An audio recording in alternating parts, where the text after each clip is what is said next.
On ira, on saura sauver notre existence, se donner une chance de tout effacer. On ira, on saura sauver notre existence pour refaire un monde sans danger.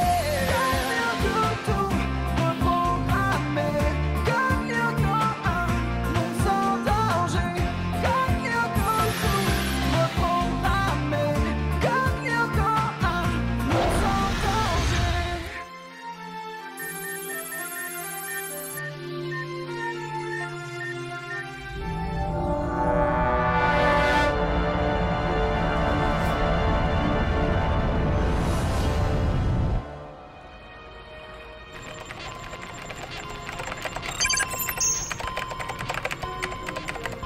Ça y est, je vous télécharge le programme. Maintenant, le sonar du skid devrait pouvoir repérer les biosignaux parmi les codes informatiques de la mer numérique. Ok, Jérémy. Programme bien reçu et activé. Et vous croyez qu'avec ça, on va vraiment pouvoir localiser ou Xana emprisonner l'essence de William? Faut espérer. C'est notre meilleur moyen de le ramener physiquement dans le monde réel. Le retour du beau ténébreux, c'est Ulrich qui va être content de revoir son rival en amour. Odd, t'es vraiment lourd des fois. Seulement des fois? Oh, je suis en progrès alors. À propos de Yumi, j'aurais bien pris sa place. Tu parles. Animer des travaux pratiques avec les 6e, je suis pas sûre que ça lui plaise. Mais si, elle doit être enchantée. Pour célébrer le passage exceptionnel de la comète VG724 à proximité de l'orbite terrestre, nous allons fabriquer une maquette géante du système solaire pour visualiser sa trajectoire et mieux comprendre sa périodicité. Je me tiens actuellement à côté de ce qui représente notre Soleil. À vous de fabriquer les 8 planètes qui gravitent autour. Vous serez répartis en plusieurs groupes, chacun ayant en charge la course d'une planète. Les élèves de 6e seront chargés de les fabriquer, tandis que les élèves de seconde auront pour tâche Ça de t'embête calculer si je suis et dans ton tracer équipe, les Yumi? ellipses orbitales. Désolée, Jenny, c'est pas moi qui décide, c'est Madame Hertz. Y a-t-il des questions? Est-ce que je peux faire équipe avec Yumi? C'est d'accord, Johnny, mais n'en profite pas pour bavarder avec Hiroki. Ah, c'est cool, là, on va bien s'amuser. La masse et la vitesse du météore VG724 sont telles que s'il percutait la Terre, il provoquerait une explosion équivalent à 1000 bombes atomiques. Les séismes et les tsunamis raseraient la plupart des grandes capitales de notre planète. Victime d'un nuage de particules, la Terre plongerait dans une nuit permanente pour au moins 2 siècles. Au final, ce serait l'extinction de la flore et de la faune et de l'espèce humaine. Mais bien sûr, tout ceci n'a aucune chance d'arriver, car VG724 passera à, waouh, au moins à 2 millions de kilomètres de notre belle planète. Par ailleurs, des informations confidentielles font état d'un satellite militaire qui serait doté d'un canon laser qui serait capable de dévier la course de ce genre de menaces météoritiques. Le spectre de détection est en train de s'affiner. Le sonar indique une infime trace résiduelle d'ADN numérique dans le coin. Ça pourrait être William ou bien... Ou bien ton père. Qu'est-ce qu'on attend pour aller voir? Ok.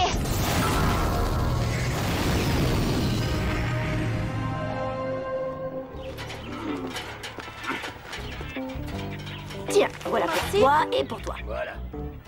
Merci. Merci. Oh, regarde ça, c'est génial! On a récolté la planète Terre! Ah ouais, tu l'as dit, c'est mon jour de chance. La Terre et la Lune! Youpi! Et dire que Jérémy rêve d'être à ma place. N'oubliez pas que vous devez vous caler sur notre soleil central pour les orbites et veillez à respecter l'échelle. Je rappelle à tous que cet exercice est noté et comptera pour le trimestre. À vous de jouer! Une petite seconde, Suzanne. J'ai une information capitale à faire passer. Concernant les piquets, j'attire votre attention sur un aspect technique important. Ils sont munis de 2 extrémités. L'une est taillée en biseau. C'est celle-ci qui doit être plantée dans le sol. Ne les maniez pas à l'envers. Vous pourriez vous blesser en appuyant sur la pointe. Ça va, faut être débile pour se blesser avec un piquet! Ah bon?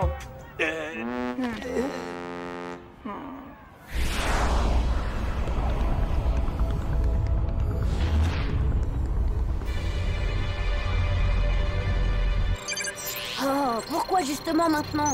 On peut jamais finir une mission d'exploration tranquillement. Alors, qu'est-ce que tu nous prépares maintenant, Xana?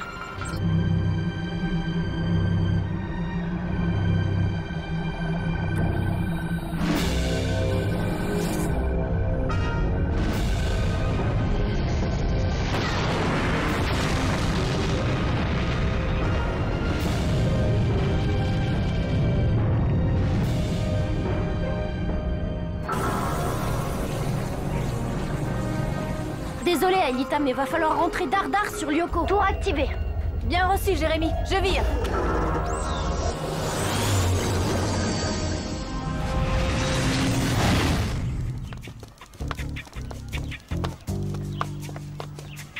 Ça y est, j'ai fini. Elle est pas belle, ma terre? Regarde, Yumi, je t'ai décroché la lune. Ouais.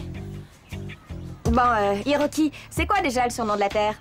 C'est la planète bleue. Je sais, mais je me suis dit qu'avec de l'imagination, si les Martiens nous envahissaient... Et toi, Johnny, tu crois qu'il y a de la végétation sur la Lune? Bah non, mais j'ai pensé que c'était plus poétique si je m'étais... Recommencez-moi ça immédiatement!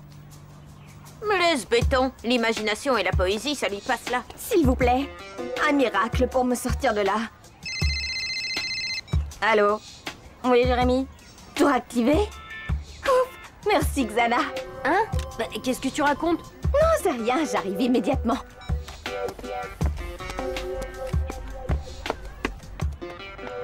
Nous venons d'apprendre que la comète VG724 a explosé en plein vol et s'est désintégrée. Qu'est-ce que c'est que cette histoire?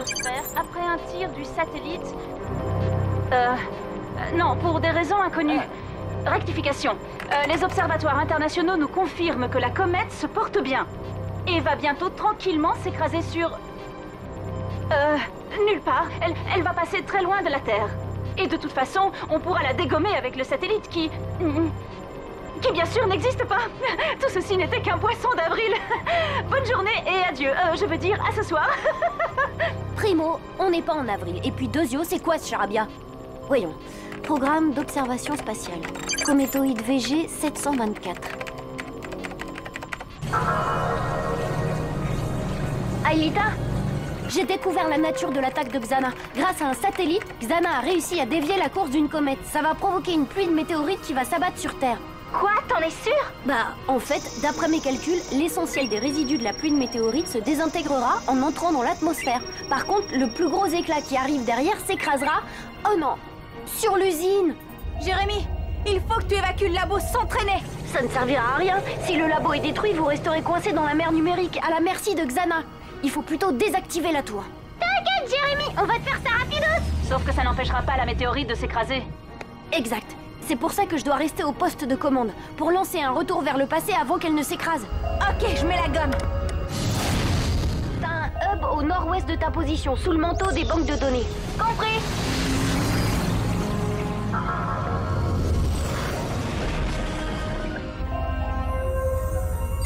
Hop, droit devant.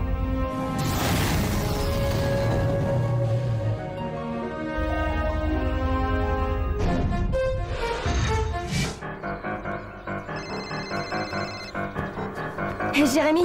Ouais, je me dépêche. Quoi? Oui, une météorite. Et vu sa masse, elle pulvérisera non seulement l'usine, mais aussi tout le quartier et le collège en prime. Les autres sont en route. Ils te rejoindront directement sur Lyoko. Yumi, tu m'écoutes? Hiroki? Désolée, Jérémy. J'arrive tout de suite, mais j'ai un truc important à faire avant. C'est pas le moment, tu dois plonger immédiatement. Yumi! Yumi!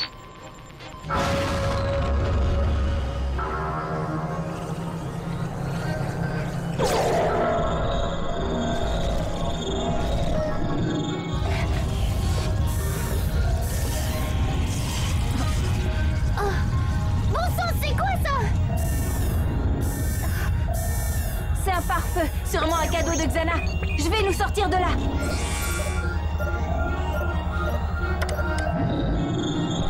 Oh, rien à faire.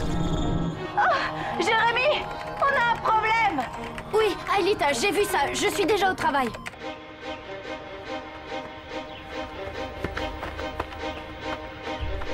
Alors, où t'étais? Regarde, j'ai repeint ma terre en bleu, mais du coup, t'as vu la couleur pourrie? Hé, Hiroki, je veux que t'ailles à la maison immédiatement. Prends Johnny avec toi et je vous rejoindrai plus tard. Quoi? Mais et l'exercice de Madame Hertz? Hiroki, ne discute pas. Ah, qu'est-ce qui te prend? Tu t'es disputé avec Ulrich ou quoi? À propos, Suzanne, où en es-tu avec Pedro? Oh, enfin, Jim, pas devant les élèves. Madame Hertz, il faut absolument évacuer le collège. Qu'est-ce que tu racontes, Yumi? C'est que ça risque de vous paraître fou, mais une météorite va s'écraser pile là où on se trouve. Dis donc, Ishiyama, t'aurais pas un peu trop forcé sur les sushis hier soir? Non, je vous jure que c'est vrai. Et je l'ai appris par un bon ami qui travaille à l'agence spatiale.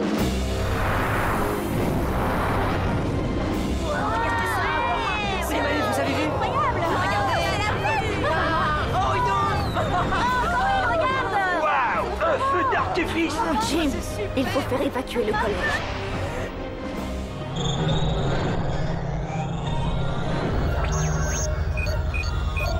L'énergie de ce pare-feu semble circuler selon un algorithme basique. Il suffirait de le décrypter et on pourrait profiter d'une faille pour passer à travers. Bien vu. Par contre, je crois que je viens de comprendre le vrai plan de Xana.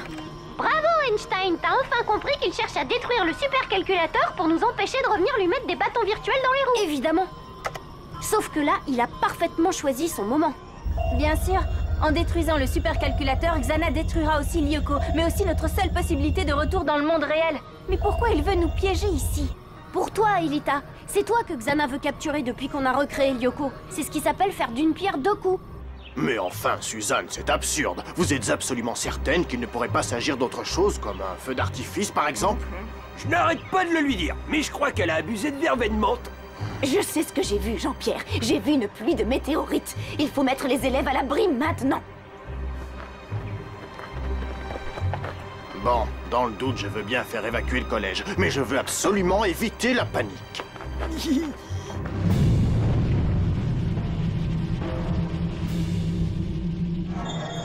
Ça y est, j'ai trouvé la faille dans l'algorithme.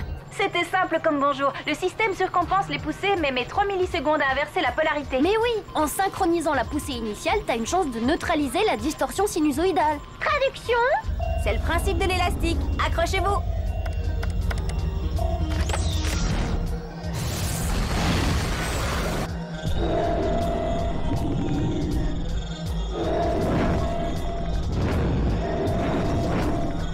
Attention pour l'arrêt de la turbo-hélice. Prêt? Maintenant!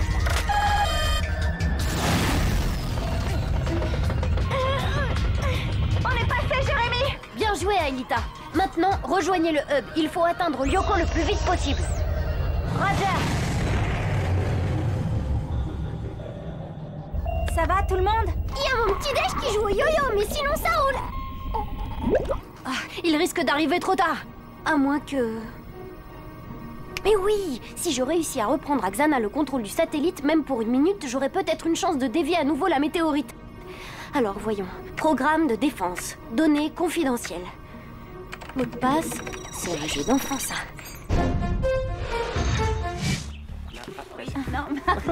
Bon, exercice anti-incendie. Allez, on se dirige tous dans le calme vers la sortie du collège. Hub en vue. Plongée dans 30 secondes. Bingo! Bon, maintenant je vais avoir besoin d'un relais émetteur pour me connecter au satellite.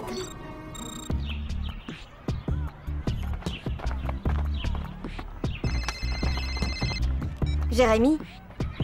Ouais, je suis encore au collège. Je suis désolée, mais il fallait que... Pas de soucis, Yumi. Changement de programme. Finalement, ça m'arrange que tu sois encore au collège. Dans ta chambre? Ok, je récupère ton ordinateur portable. Et après? Ah, d'accord. Hé! Où elle va, ta sœur? Il n'y a qu'un moyen de le savoir.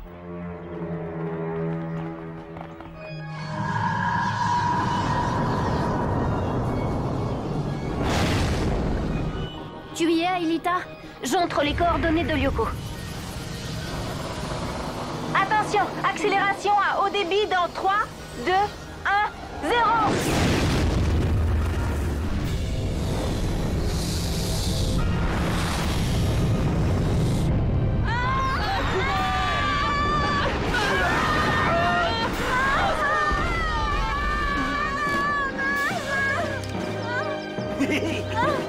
C'est quoi ça, monsieur? Oh, j'ai peur. On se calme, d'accord? On se calme.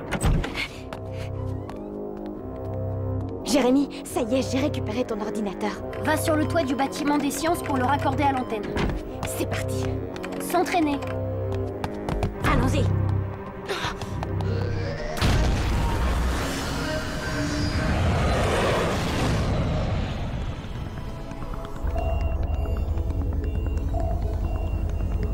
Ça y est, Jérémy.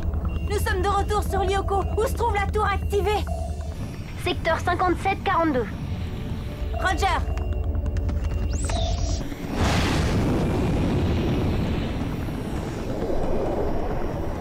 La voilà.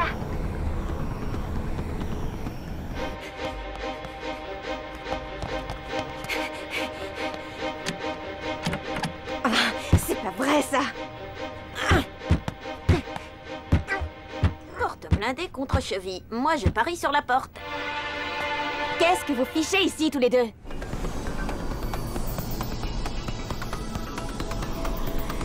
Skid stabilisé. Débarquement.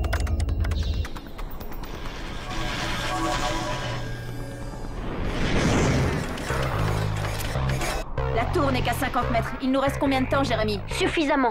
Si vous arrivez à vous débarrasser du comité d'accueil, bien sûr. Quoi? C'est tout? Je vais pas gâcher une flèche laser pour un lâche. Allez, camarade, je te le laisse.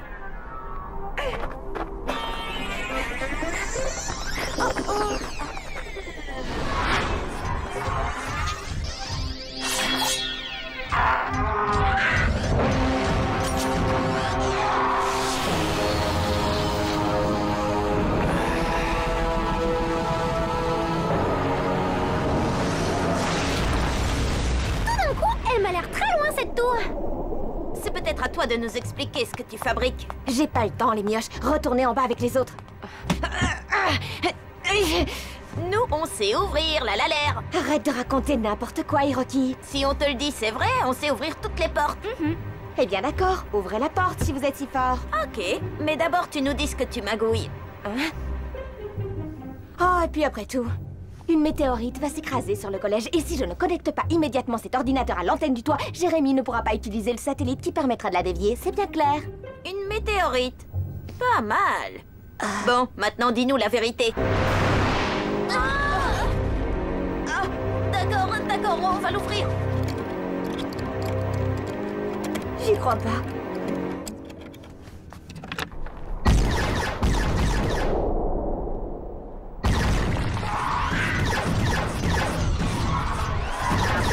Super sprint!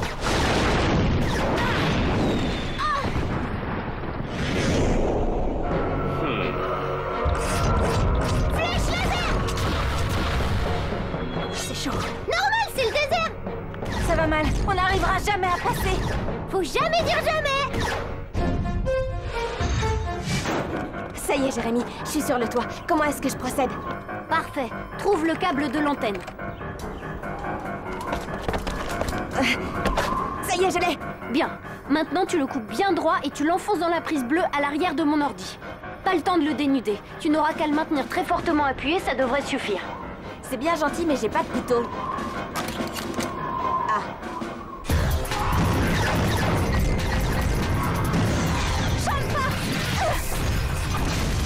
Bien joué, princesse.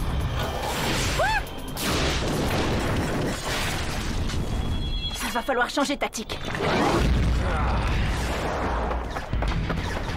Ça y est, Jérémy, c'est branché. Très bien. Que le duel commence.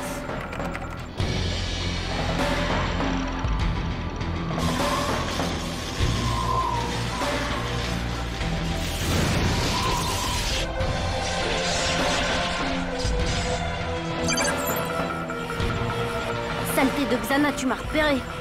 Où vous en êtes, Ulrich? C'est pas brillant.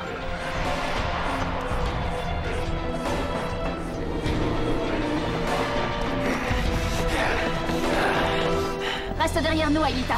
Si tu te fais dévirtualiser maintenant, il n'y aura plus personne pour désactiver la tour. C'est incroyable, ça, de viser aussi mal.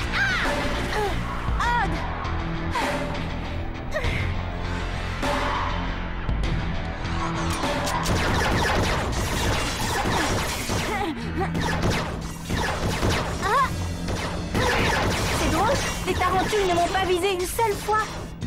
Ça, c'est parce que t'as des super gardes du corps.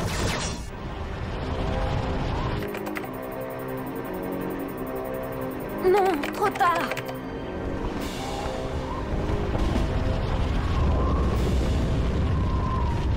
Fichez le camp vite. Mais et toi? Je peux pas lâcher le câble. Sauvez-vous. J'y arriverai pas. Xana est un programme parfait et je suis pas une machine, moi. Cette fois, on est fichu. Pas encore.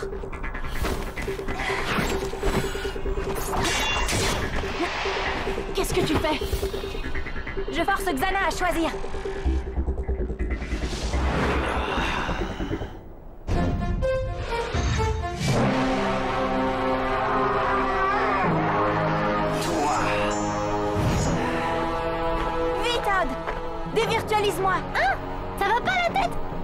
je te dis.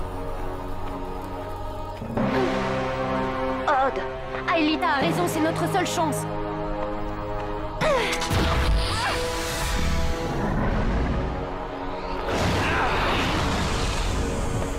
Tu comprends quelque chose, toi?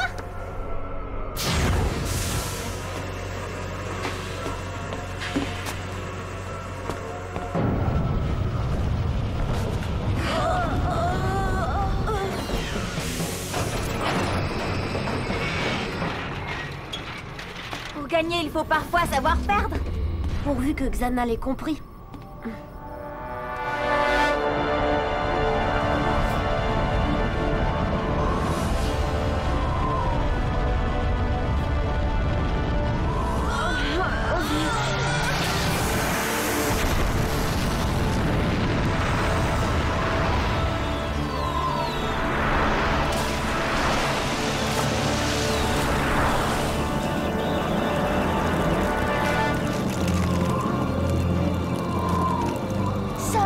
C'est fini. On est sauvés. Bravo, Jérémy, un tir parfait. Mais c'est pas moi, c'est Xana. Il a renoncé à son plan trop parfait.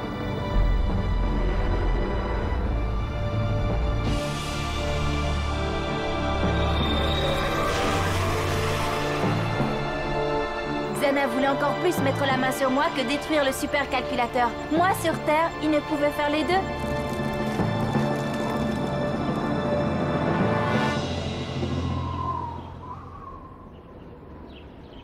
Alors, Yumi, on dit pas merci aux mioches? Merci les mioches.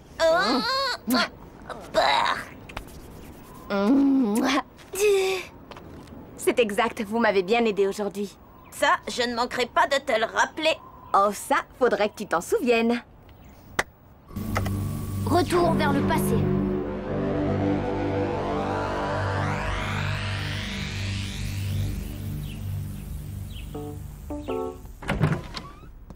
Alors, cette journée? Vous ne le croirez pas, mais on a eu la meilleure note. Et du coup, j'ai promis à Jenny de garder sa lune en cadeau. Je lui dois bien ça, même s'il ne se souvient de rien. Alors, il n'est pas si nul que ça, ton petit frère. En fait, il est plutôt habile de ses mains quand il veut. C'est bien ce qui m'inquiète. Ah, pourquoi? Parce qu'à présent, ça ne sert plus à rien de fermer la porte de ma chambre à clé.